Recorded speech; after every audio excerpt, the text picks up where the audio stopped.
Good afternoon, gardeners. Well, let me give you a little update where we're at out here.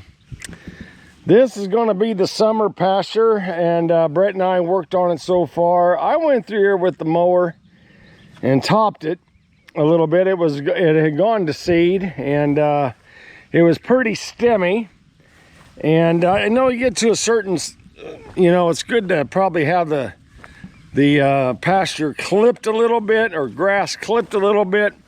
I know that it's, from what I understand, having seed heads is kind of tough on the calves or cattle. The stems are tough on them, and you want to get them grass. So anyway, come next week, I'll get them out of this area and kind of mow it off a little bit. They are eating it. There's plenty to eat out here still. And they're looking awfully good, looking really, really good. And but anyway, but I didn't want them to have to go through this like they did, I didn't want them to go over there and go into this kind of a high stem seed head type of a deal. And we'll get in here and clean and mow this area up after they get out. But they have eaten a lot of it down. It looks pretty good, and looks like to me, for the most part, they're going to eat what they want to eat right now, and there's still plenty of feed left in there, so that's good. As far as this pasture is concerned, out here, I went through here with the mower, and I actually clipped some of the broadleaves and things off, just on the high setting. Just cleaned it up a little bit. You see that the pasture is coming back very nicely, getting some good Dutch clover I see growing. The native prairie grass is growing. That's native over there along that hill. We get into here, you're getting into a lot more of your fescue and that type of grass. But it's coming back. And it does need a, it's funny, we had that 3.5-inch rain. Well, now we need a rain. Isn't that kind of how it goes? But it's where we're at. It needs a little bit to boost it right now, but no, I think it looks real good. I want to, keep them weeds down. What I don't want to do with the pastures is let it become weed infested. I don't want it to get to the stage of where the grass is too short, and then you end up with just nothing but weeds. You see that, when you don't have enough pasture grass, it becomes dust, it becomes dirt. So the game is kind of keep it in that magic 6 to 10 inch range, and then move the cows to another spot. Let me show you. Come Monday, Brett and I will finish up this fence right here. Come Monday, I will show you. So we had cleaned up the asparagus patch in here, and they're still holding off pretty good. Same thing with the asparagus patch. This asparagus patch over here actually has more asparagus in it. It's a smaller area, but it's coming back very nice. So far, so good on weed control. Real happy with that. And after I mowed everything off, after I mowed everything off and got everything clipped, I put down some Roundup, and then I put down, what's the next thing? I put down some Chateau also on the ground. So you can see everything's looking pretty darn good right now. It's not looking too bad. So we'll see what happens. How long can it keep the weeds down? But weed control in my asparagus has been a real issue. You can see it. Delia and I couldn't even hardly find the asparagus spears near the end. And I just said, we got to do something different. And thanks to the vegetable hand guide, it showed us and what we need to do. So we got nice asparagus coming up. They all get to go to fern now. And Delia and I are going to order some more asparagus to kind of fill in a spot or two. Like there's asparagus right there, but we don't have anything coming up. So we're going to try to fill in some spots that's been killed off, or, whatever reason. Mismanaged is what I call it. But That's what we done. So yeah, no, everything's coming back. That's real good. I haven't killed anything, so follow the labeled directions and things like that. All right, here is the small high tunnel. Taking a look at the there's the jalapeno peppers. Look at how nice they are performing inside in here. You know, they're actually outperforming. They're all planted at the same time. Actually outperforming the bell pepper planting. But no, yeah, that's a good one. That guy's marketable right there. How about that for a jalapeno? They're supposed to be big, but we were never reaching their full potential. And now they are. Now these guys are actually putting out. Here's my hand. Look at the size. Look at the size of that turnpike. That's turnpike. That's a beautiful pepper. Thank you, Tony Bracco, for this. Tony Bracco, Bracco Farms out there in New York, New Jersey, got us on that. But boy, what do you think about that, folks? That's turnpike, another big one.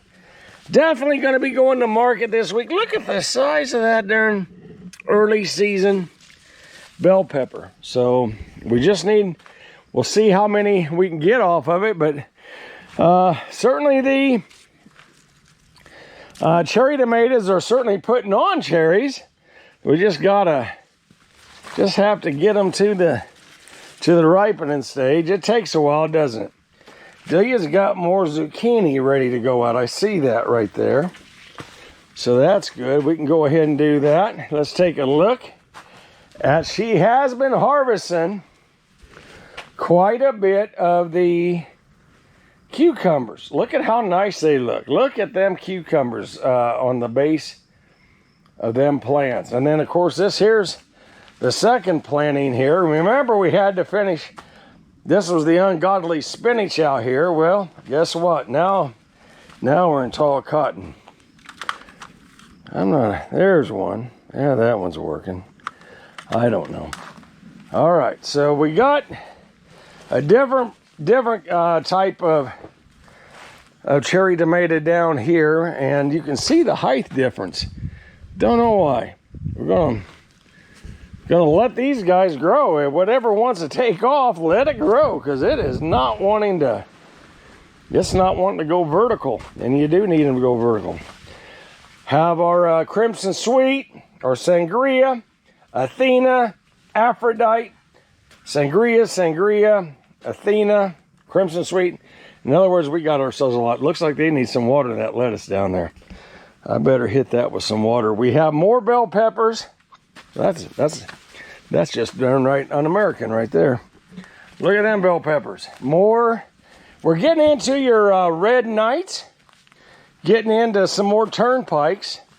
But red knight and turnpike, they're in here. So we're going to head over here to the big high tunnel. This is our middle zone. Our celery's looking really good. Very happy with the celery. Have quite a few green onions that can go to market. Had to do a little bit of spraying out here. There looks like I did that the other day. Our kohlrabi is getting the crap ate out of it. Look at that, that's terrible. Let's go in here, shut the water off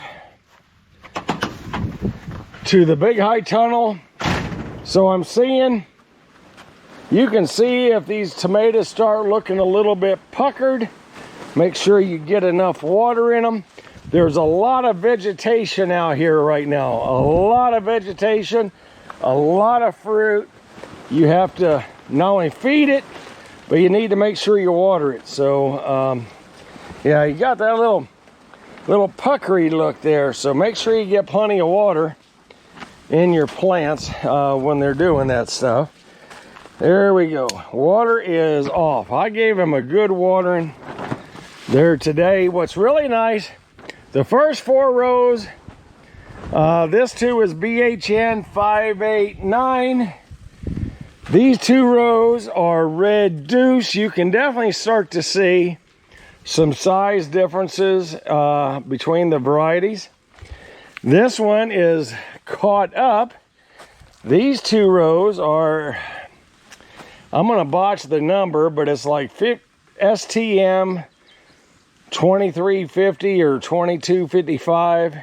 I believe STM is how it begins with, but they have some huge fruit on them. There is some very big, look at this.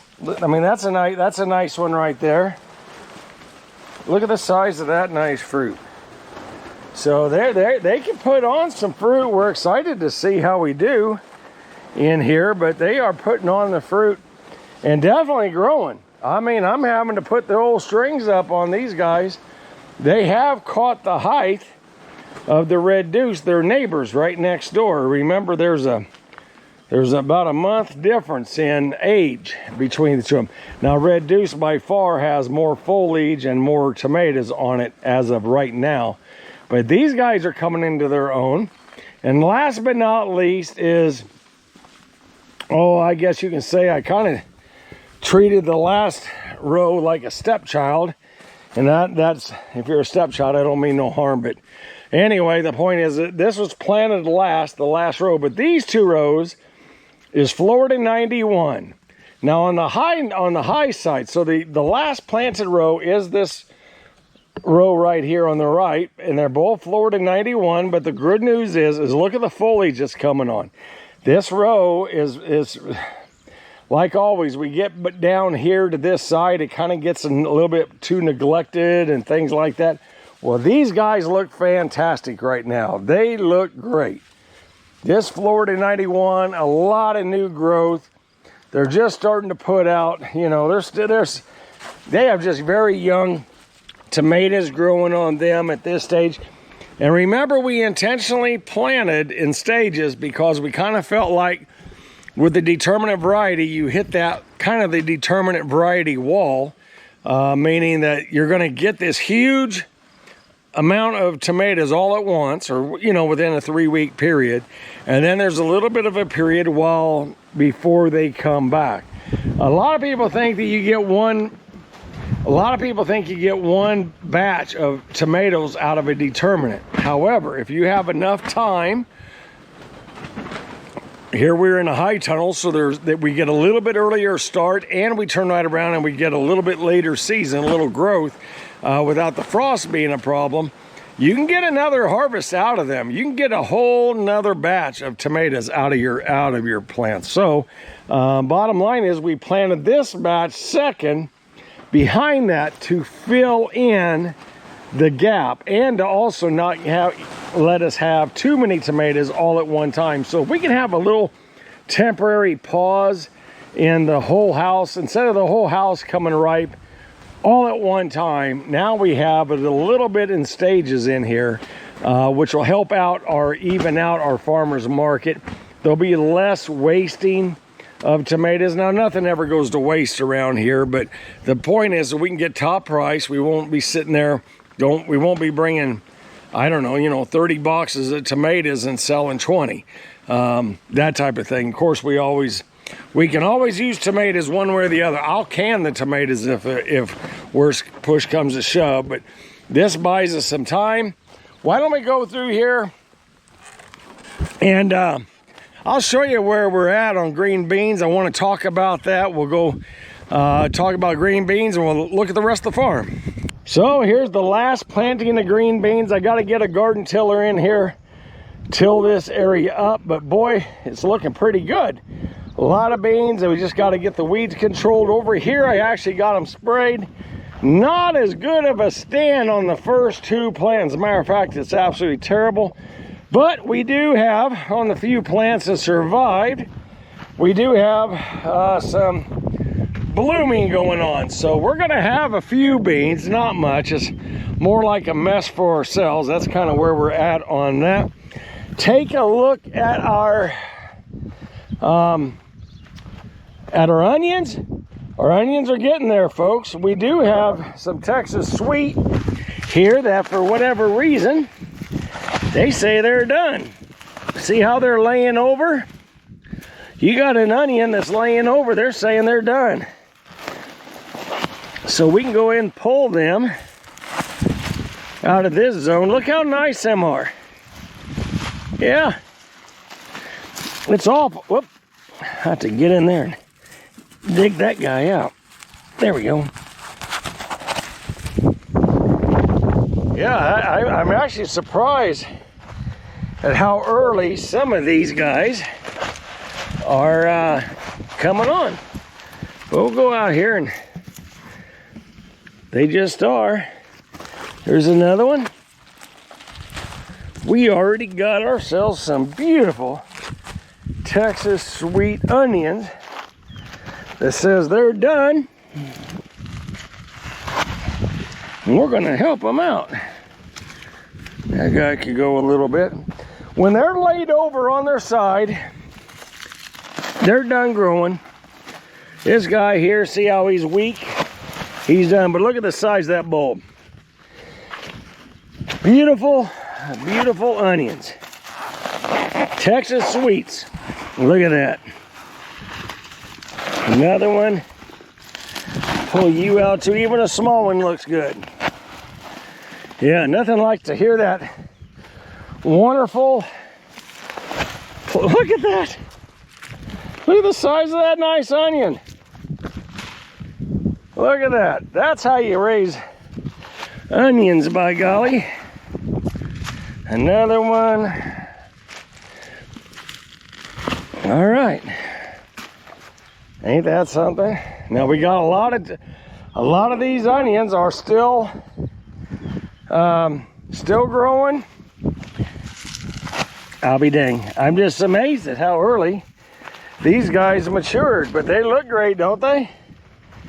So these onions over here, they're still going, and they're a lot bigger, and then this size. So here's one that went to seed, and I'm going to show it to you.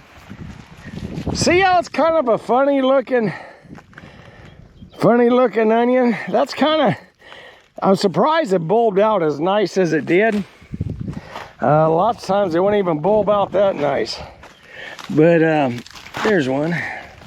Yeah, Texas Sweet says we're ready.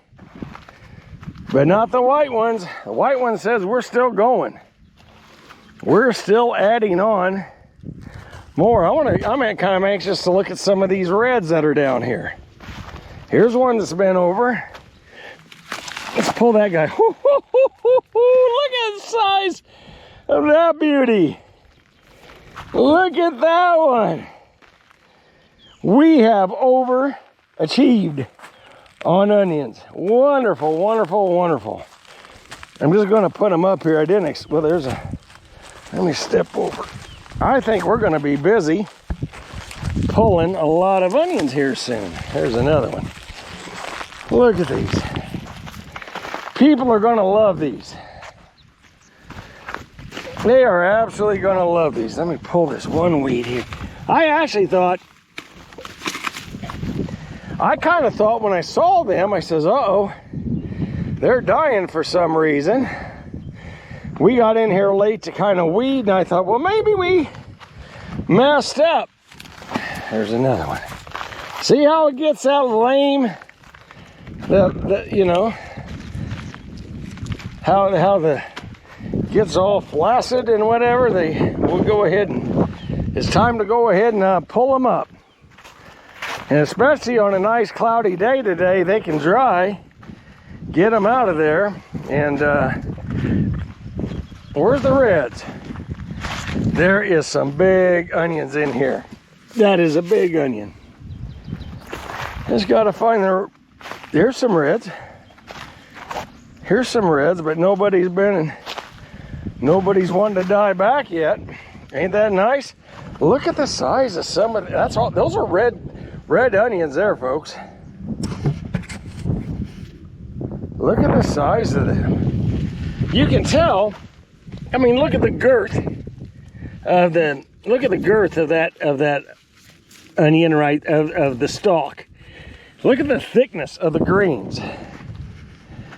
These guys are going to be huge.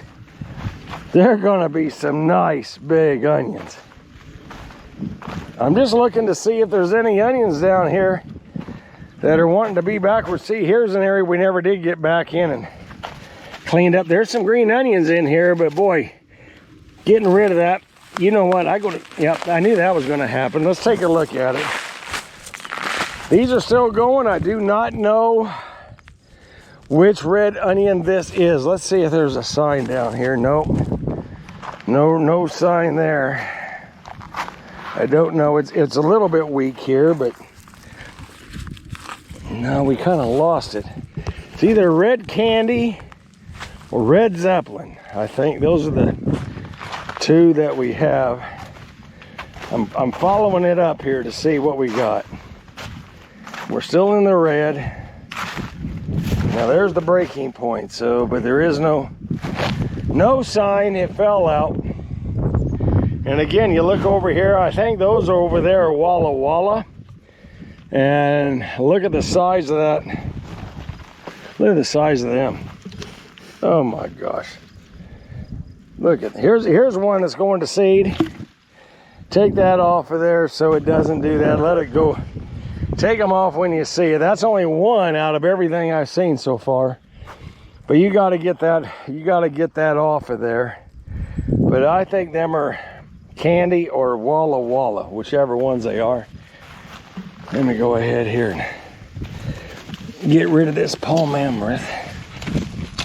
Yeah. Wow. We're gonna be busy here in a week. Here's tiny onions. These were the tiny onions. These are the onions, those little tiny onions that you get in the packet, and they don't, you know, in days gone by, they would die on Delia and I, or stay small. I'm gonna toss that guy back over there. They would stay small. These guys are not staying small, folks. They're going to give us nice bulbs. I'm going to tell you, a lot of the ladies at the farmers market who come to our booth, they like these smaller onions. They like them. We're not going to have very many. I mean, it's more than I want, but if this is as many as it is, this black plastic is a game changer to give you the highest quality tomatoes. You feed them well, you get them, you water them well, and you're gonna be all right. Look at the size. Well, we're about done harvesting the cauliflower, the broccoli, getting close to harvesting our garlic. We are harvesting some green cabbage. The red cabbage is coming. They certainly do look beautiful out here. But we are getting our very first, there's going to be quite a few cabbages in here we take this week. Look at how pretty that is. Oh my goodness, beautiful cabbage out here. But no, you know, the broccoli that beat us and went to seed and stuff, fear not, the cattle love the broccoli. Cattle love broccoli. So nothing's going to waste on the place. Our mistake is their gain. That's a fact. So let's get over here. We got a lot more to do. Now then, I know I should have done it. The strawberries themselves have overwhelmed me this year. However, I did get in here. I got some fertilizer on these things. I got some zucchini coming in here now. As a preventative, I did put down some pyrethrin. It's my intention to put pyrethrin on them, and I do this right at dusk. Right at dusk. Matter of fact, got to use my headlamp to finish my job because I don't want to damage any bees. We have bees here on the farm. Don't want to damage them. So I put it on the evenings, and I put it on after a rain. So you want to do it in a regular interval, stay ahead of them beetles and stuff, and squash vine borer, things like that. But we have all this plastic, and I'll say we do have a little bit of zucchini starting to grow. Delia has more that we're going to get put out, but I think the zucchini's looking pretty darn good. Not too bad. Got a few bad spots here on the yellow squash, but for the most part, they finally got themselves fertilized. I finally got them fertilized.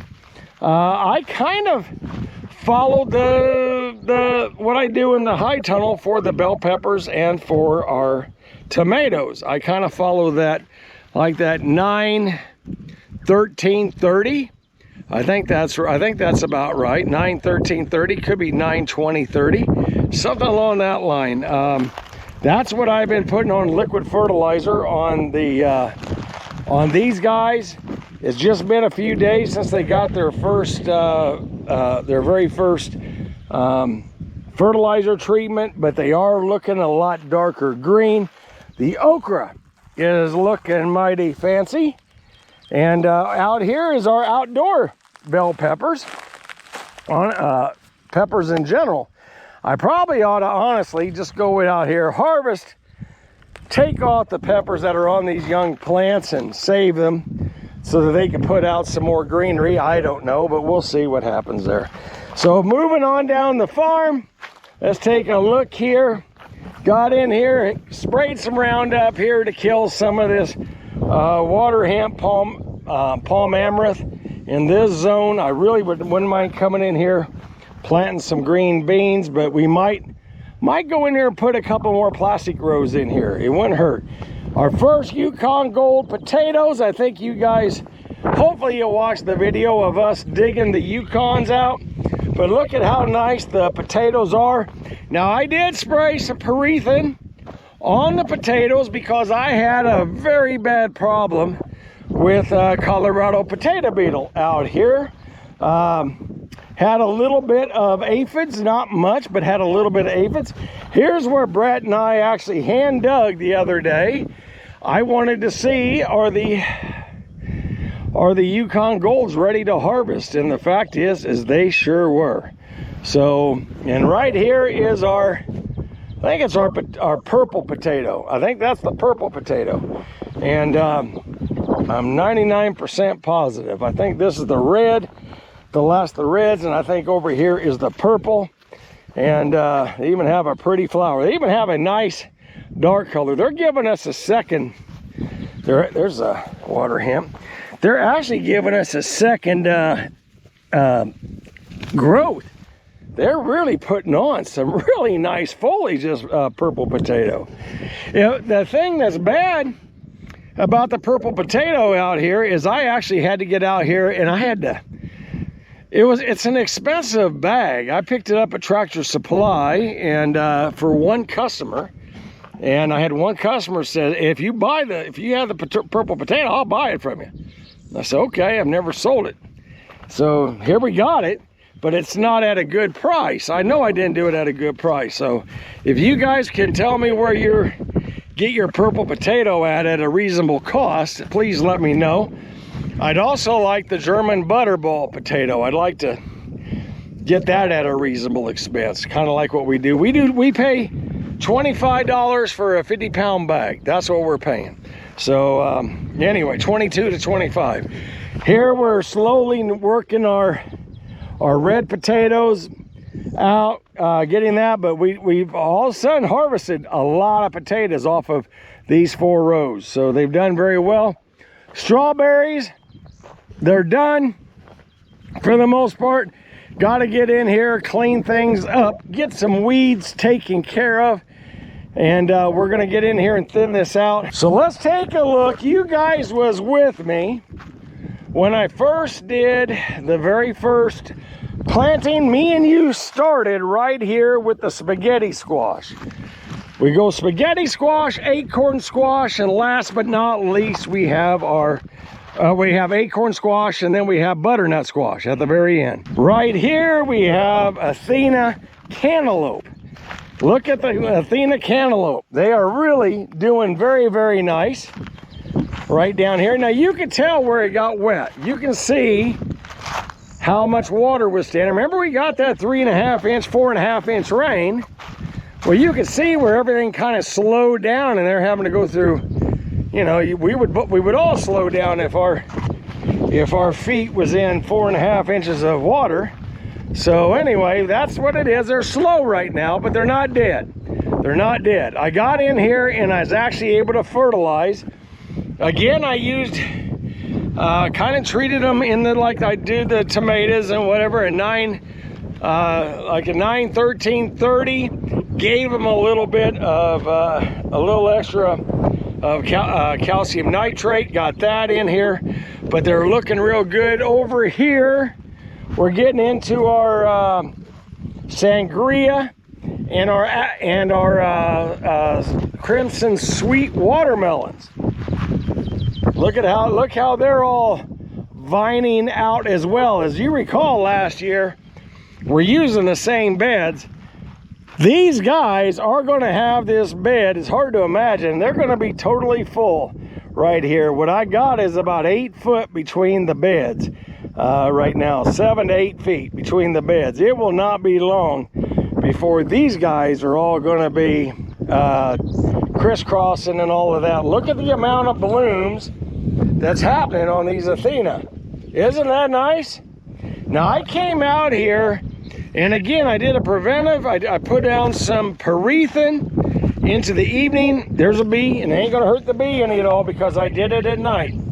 It was not gonna hurt them, but there's an old bee in there. Remember, our cantaloupe and our watermelon blooms need to be visited by a bee 3 times for proper pollination. So having a good beehive is what you need. You need to have that. So that is wonderful. A little bit of a breezy day today, but we have bees, we have cantaloupe.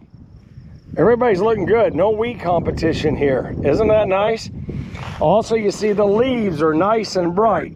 I'm not getting chewed out. I'm trying to keep ahead of the blister beetles. I'm trying to stay ahead of the squash vine borer, staying ahead of stink bugs.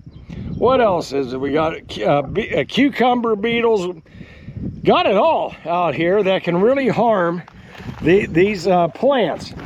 Over here, I got a surprise, and I've never grown it, and maybe you've never heard of it. This is a canary melon. This variety is called Tweety. Canary melons are a yellow melon, but look at how great they look. Look at how great the canary melons look. They are just fabulous. I think there's one I lost. I lost one out of everything. We got 25 seeds and I lost 1 seed. Isn't that amazing? But these canary melons are just absolutely nice and big and looking very healthy. Very, very nice. We learned something about these. We got some sandbags off of Amazon, and I'm going to give a bad review here on this, and I want you to understand this is a white sandbag. Those are brand new this year, brand new. And we didn't do anything to them, but they have no UV protection. So that the sand we got is falling out. Now it's sand, or it's reclaimed sand, but look at that. Isn't that terrible? Sometimes you win and sometimes you lose when you buy stuff. And that time we definitely lost. So anyway, just wanted to help out you guys if you got something bad. But we have more fruit coming on down here. So let me go ahead. We have one more crop, 2 more crops to look at, and we'll go from there. So next to last is our corn.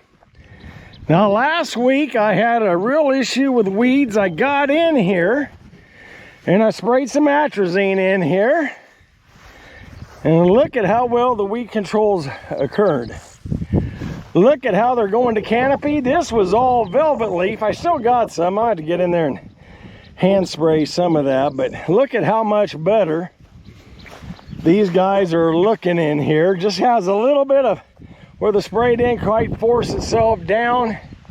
Here is the oldest sweet corn. This is the corn we're counting on, but it's not going to make it by 4th of July, I'm afraid. But look at how well the corn is doing out here. Yeah. Got a little bit of deer coming in and eating the tops off of them. Them old boogers. I don't know why the deer have to give me so much stuff. I have fed them so well over the years, you'd think they'd leave me alone. So the last thing I want to do, and I want to show you, is something I haven't talked about in about a year. There's still, I still got to get in and mow it. We got things to do. This has been the least managed of all of them, but it's blackberries. And remember, the deer came in here and just ate my blackberries down. These are thornless blackberries, but we have to get rid of some of them canes and things, but we actually have some blooms in here. We'll get us a blackberry or two. It is not going to be much, but I'd like to really get these guys to where they come up, and then I want to get them seeded into the spots. I want some of these new canes that drip over and plant them in spots where they're missing. So we'll get in here and try to do some cleanup. We do have, there's some blackberries. Look at that. Yeah, it ain't much, but it's a blackberry. Don't manage your blackberries the way I do, that's for sure. Don't do as I do, you know. So no, blackberries are coming on. That's nice. Maybe this next year we'll get some good growth coming on, and looks like we got good growth coming right here. So we'll go ahead the following year and have ourselves we'll have a much better harvest out of these. So let's see what we can do. I got to deer proof this area in, no doubt about it. But folks, that's my tour for the day. I hope you enjoyed it. If you like these types of videos, do us a favor, hit that like and subscribe, throw a comment in there, and come grow with us.